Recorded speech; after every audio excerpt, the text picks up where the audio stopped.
السلام علیکم ورحمۃ اللہ وبرکاتہ۔ بسم اللہ الرحمن الرحیم۔ سورہ حشر تفصیل اردو ترجمہ۔ اہل کتاب کافروں سے مراد یہی بنی نذیر کا یہودی قبیلہ جو مدینے کے ایک حصے میں رہتا تھا۔ اس قبیلے سے رسول صلی اللہ علیہ وسلم کا معاہدہ تھا، لیکن اس نے بار بار عہد شکنی کی۔ آخرکار ربیع الاول 4 میں حضور صلی اللہ علیہ وسلم نے ان لوگوں کو نوٹس دیا کہ یہ تو مدینے سے نکل جاؤ یا ورنہ جنگ کے لیے تیار ہو جاؤ۔ انہوں نے نکلنے سے انکار کیا تو آپ صلی اللہ علیہ وسلم نے مسلمانوں کے لشکر لے کے ان پر چڑھائی کی، اور ابھی جنگ کی نوبت بھی نہ آئی تھی کہ وہ جلاوطنی قبول کرنے پر آمادہ ہو گئے۔ حالانکہ ان کی گڑیاں بڑی مضبوط تھیں، ان کی تعداد مسلمانوں سے کم نہ تھی، اور جنگی ساز و سامان بھی ان کے پاس بہت تھا۔ اللہ کا ان پر آنا اس معنی میں نہیں ہے کہ اللہ کسی اور جگہ تھا اور پھر وہاں سے ان پر حملہ آور ہوا، بلکہ یہ مجازی کلام ہے۔ اصل مدعا یہ تصور دلانا ہے کہ مسلمانوں کے حملے سے پہلے وہ اس خیال میں تھے کہ باہر سے کوئی حملہ ہو گیا تو اپنی قلعہ بندیوں سے اس کو روک لیں گے، لیکن اللہ تعالیٰ نے ایسے راستے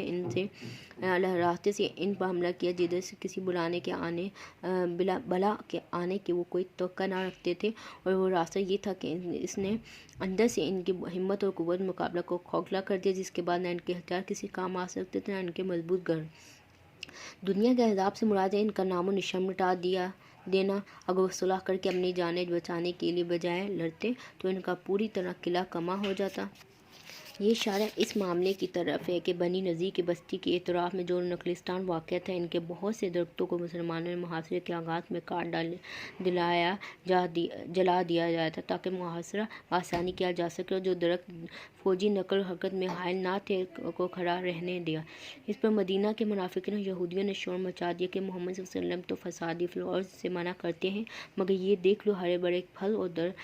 دار درخت کاٹے جا رہے ہیں، یہ افسر فسادی فی الارض نہیں تو کیا ہے؟ اس پر اللہ تعالیٰ نے یہ حکم نازل فرمایا کہ تم لوگوں نے جو درخت کاٹے اور جن کو کھڑا رہنے دیا، ان میں سے کوئی فعل بھی ناجائز نہیں، بلکہ دونوں کو اللہ کا اذن حاصل ہے۔ یعنی اللہ کا ارادہ یہ تھا کہ ان کے درختوں کو کاٹنے سے بھی ان کی ذلت خواری ہو اور نہ کاٹنے سے بھی۔ کاٹنے میں ان کی ذلت خواری کا پہلو یہ تھا کہ جو باغ انہوں نے اپنے ہاتھوں سے لگائے تھے اور جن باغوں کے وہ متحدہ دراز سے مالک چلے آ رہے تھے، ان کے درخت ان کی آنکھوں کے سامنے کاٹے جا رہے تھے، اور وہ کاٹنے والوں کو کسی طرح نہ روک سکتے تھے۔ رہا درختوں کو نہ کاٹنے میں ذلت کا پہلو تو یہ وہ تھا کہ جب وہ مدینہ سے نکل تو ان کی آنکھیں یہ دیکھ رہی تھی کہ کل تک جو ہرے بڑے باغ ان کی ملکیت تھے، وہ آج مسلمانوں کے قبضے میں جا رہے ہیں۔ ان کا بس چلتا تو وہ ان کو پوری طرح اجاڑ کر جاتے اور ایک سالم درخت بھی مسلمانوں کے قبضے میں نہ جانے دیتے، مگر بے بسی کے ساتھ وہ سب کچھ جوں کو توں چھوڑ کر بحثت وہیں نکل جائیں۔ اب ان جائیدادوں و املاک کا ذکر ہو رہا ہے جو پہلے بنی نذیر کے ملک تھی اور ان کی جلاوطنی کے بعد اسلامی حکومت کے قبضے میں آئے۔ ان کے متعلق یہاں سے آیات 10 اللہ تعالیٰ نے بتایا کہ ان کا انتظام کس طرح کیا جائے۔ ان لفظوں سے خود بخود یہ معنی نکلتا ہے کہ یہ زمین اور وہ ساری چیزیں جو یہاں پائی جاتی ہیں دراصل ان لوگوں کا حق نہیں ہے جو اللہ تعالیٰ کے باغی ہیں، اس لیے جو اموال بھی ایک جائز و برحق جنگ کے نتیجے میں کفار کے قبضے سے نکل کر اہل ایمان کے قبضے میں آئیں، ان کی حقیقی حیثیت یہ ہے کہ ان کا مالک انہیں اپنے خائن اور غدار ملازموں کے قبضے سے نکال کر اپنے فرمانبردار ملازموں کی طرف پلٹا لایا ہے۔ اس لیے ان املاک کو اسلامی قانون کی اصطلاح میں فیا پلٹا کر لائے ہوئے اموال قرار دیا گیا ہے۔ یعنی ان اموال کا مسلمانوں کے قبضے میں آنا براہ راست لڑنے والی فوج کے زور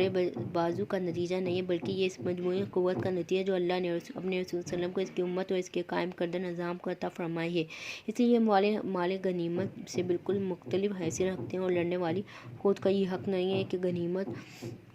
کی طرح ان کو بھی اس میں تقسیم کر دیا جائے۔ اس طرح شریعت میں غنیمت فے کا حکم الگ الگ کر دیا گیا ہے۔ غنیمت وہ اموال منقولہ ہے جو جنگی کارروائیوں کے دوران میں دشمن کے لشکروں سے حاصل ہو کہ ان کے ماسوات دشمن ملک زمین، مکانات اور دوسری اموال منقولہ و غیر منقولہ غنیمت کی تعریف سے خارج ہوئے فے میں شامل ہے۔ 9 رشتہ داروں سے مراد رسول صلی اللہ علیہ وسلم کے رشتہ دار ہیں، یعنی بنی ہاشم بنی مطلب۔ یہ حصے اس لیے مقرر کیا گیا تھا کہ رسول صلی اللہ علیہ وسلم اپنی ذات اور اپنے اہل و عیال کے حقوق ادا کرنے کے ساتھ اپنے ان رشتہ داروں کے حقوق کہ رسول صلی اللہ علیہ وسلم اپنی ذات اور اپنے اہل اپنے اہل و عیال کے حقوق ادا کرنے کے ساتھ اپنے ان رشتہ داروں کے حقوق بھی ادا فرما سکے جو آپ کے مدد کے محتاج ہیں یا آپ ان کی جن کی مدد کرنے کی ضرورت محسوس فرمائے۔ حضور صلی اللہ علیہ وسلم کے وفات کے بعد یہ ایک الگ مستقل حصے کی حیثیت سے باقی نہیں رہا، بلکہ مسلمانوں کے دوسرے مساکین، یتامہ اور مسافروں کے ساتھ بنی ہاشم اور بنی مطلب کے محتاج لوگوں کے حقوق بھی بیت المال کے ذمہ عائد ہو گئے، البتہ اس بنا پر کہ ان کا حق دوسروں پر فائق سمجھا گیا کہ زکوٰۃ میں ان کا حصہ نہیں ہے۔ یہ قرآن مجید کے اہم اصولی ہدایات میں سے ہے جس میں اسلامی معاشرے اور حکومت کی معاشی پالیسی کا یہ بنیادی قاعدہ بیان کیا گیا ہے کہ دولت کی گردش پورے معاشرے میں عام ہونی چاہیے۔ ایسا نہ ہو کہ مال صرف مالداروں میں ہی میں گھومتا رہے یا امیر روز بروز امیر تر اور غریب روز بروز غریب تر ہوتے چلے جائیں۔ اگرچہ یہ ارشاد بانی نظیر کے اموال کی تقسیم کے سلسلے میں نازل ہوا تھا، مگر حکم کے الفاظ عام ہیں، اس لیے کہ منشا یہ ہے کہ تمام معاملات میں مسلمان رسول صلی اللہ علیہ وسلم کی اطاعت کریں۔ منشا کو یہ بات اور زیادہ واضح کر دیتی ہے کہ جو کچھ رسول تمہیں دیں اس کے مقابلے میں جو کچھ نہ دیں کے الفاظ استعمال نہیں فرمائے گئے ہیں، مگر فرمایا گیا ہے کہ جس چیز سے وہ تمہیں روک دیں یا منع کر دیں اس سے رک جاؤ۔ مراد انصار یعنی فے میں صرف مہاجرین ہی کا حق نہیں ہے، بلکہ پہلے سے جو مسلمان دارالاسلام میں آباد ہیں وہ بھی اس میں حصہ پانے کے حقدار ہیں۔ یعنی اموال فے میں صرف موجودہ نسلوں ہی کا حق نہیں ہے بلکہ بعد کے آنے والوں کا حق بھی ہے۔ اس آیت میں مسلمانوں کو یہ اہم اخلاقی درس دیا گیا کہ وہ کسی مسلمان کے لیے اپنے دل میں بغض نہ رکھیں اور اپنے سے پہلے گزرے ہوئے مسلمانوں کے حق میں دعائیں مغفرت کرتے رہیں، نہ کہ ان پر لعنت بھیجیں اور نہ تبرہ کریں۔ اس پورے رکوع میں منافقین کے رویے پر کلام فرمایا گیا ہے کہ جب رسول صلی اللہ علیہ وسلم نے بنی نذیر کو مدینے سے نکل جانے کے لیے 10 دن کا نوٹس دیا تھا اور ان کا محاصرہ شروع ہونے میں ابھی کئی دن باقی تھے، تو مدینے کے منافق لیڈروں نے ان کو یہ کہلا بھیجا کہ ہم 2000 آدمیوں کے ساتھ تمہاری مدد کو آئیں گے اور بنی قریظہ اور بنی غطفان بھی تمہاری حمایت میں اٹھ کھڑے ہوں گے، لہٰذا تم مسلمانوں کے مقابلے میں ڈٹ جاؤ اور ہرگز ان کے آگے ہتھیار نہ ڈالو، یہ تم سے لڑیں گے تو ہم تمہارے ساتھ لڑیں گے اور تم ہم یہاں سے نکالے گئے تو ہم بھی نکل جائیں گے۔ اس چھوٹے سے فقرے میں ایک بڑی حقیقت بیان کی گئی ہے، جو شخص مجبور رکھتا ہو وہ تو یہ جانتے ہیں کہ اصل میں ڈرنے کے قابل خدا کی طاقت ہے، نہ انسانوں کی طاقت، اس لیے وہ ہر ایسے کام سے بچے گا جس پہ سے خدا کے مواخذ کا خطرہ ہو،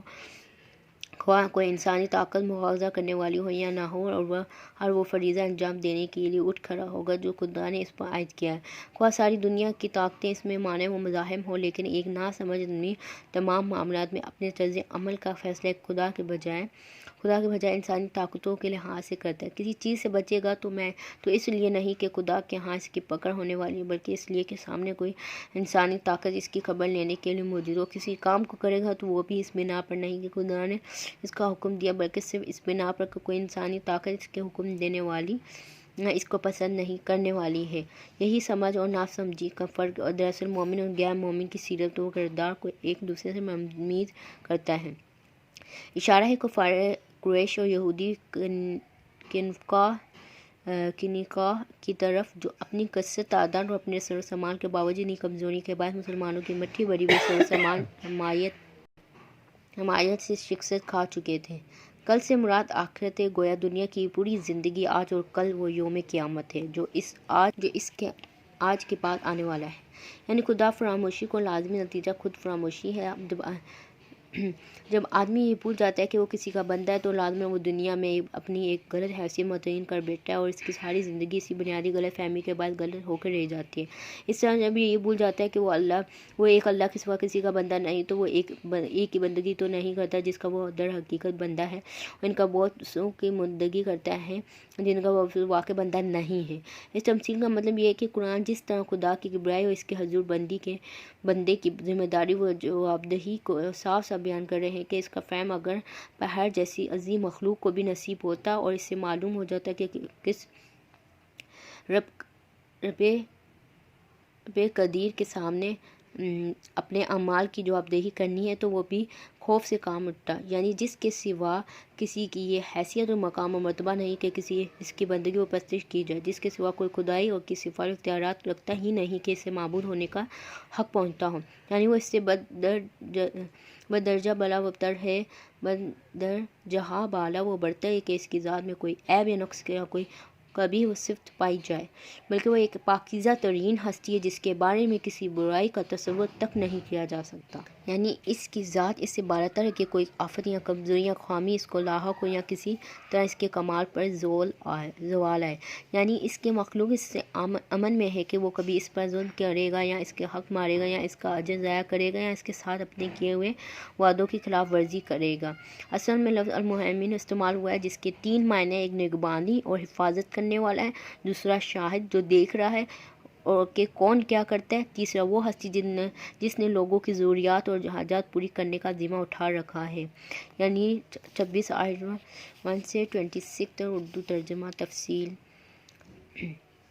یعنی سورہ حشر، یعنی زبان کار یا زبان حال سے یہ بیان کر رہی ہے کہ اس کا خالق ہر عیب اور نقص اور کمزوری اور غلطی سے پاک ہے۔ جزاک اللہ خیر۔